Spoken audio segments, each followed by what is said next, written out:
I've been laying down for hours now on top of my bed. I slightly open up my eyes and see that it's 5:35 in the morning, and there's not much I can do right now.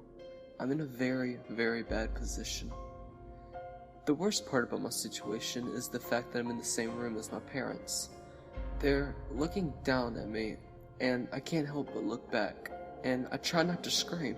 Their eyes are focused on me and their mouths are wide open. There's also a strong scent of blood, and I feel paralyzed with fear. Here's the thing. The second I make any hint that I'm not asleep anymore, I'm completely fucked. I will die, and there's nothing anyone can do. Nobody's here. Nobody is around to save me. I've been trying to think of a way out, but the only idea that I have is to rush to the door and scream for help.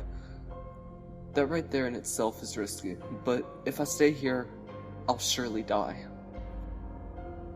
It's waiting for me to wake up and to see his masterpiece. Wait, you're probably wondering what I'm talking about. I do tend to get ahead of myself sometimes.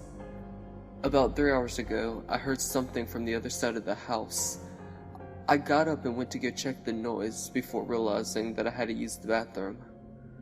Instead of doing the smart thing and investigating first, I used the bathroom first. I could have gotten myself killed right then and there for my stupid actions. I did my business and took a peek outside the bathroom. There was blood on the carpet, and I ran back to my room and hid under the sheets like a coward. I tried to convince myself to get back to sleep, that this was all just a really terrifying and vivid dream. And then I heard my bedroom door open. Like the terrified child I was, I peeked out from under my blankets to see what was going on. I could see something dragging my dead parents into the room. It wasn't human, I can tell you that. It was hairless, with no eyes or clothing. It walked like a caveman, as it dragged my parents. But this thing was much smarter than a caveman. It was aware of what it was doing. It propped my dad up to the edge of the bed and made him face me.